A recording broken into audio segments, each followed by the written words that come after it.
முக்கியமான நம்ம நிதியமைச்சர் வேற வந்து ஆய்வு செய்கிறாங்க.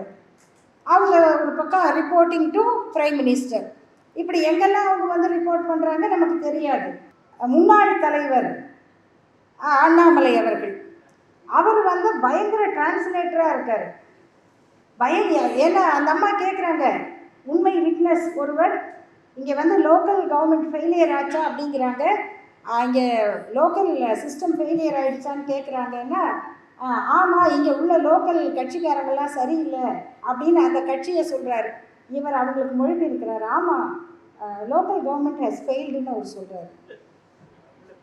எவ்வளவு திட்டமிட்டு இந்த வேலையை செய்கிறார்கள் அப்படிங்கிறத பாருங்க.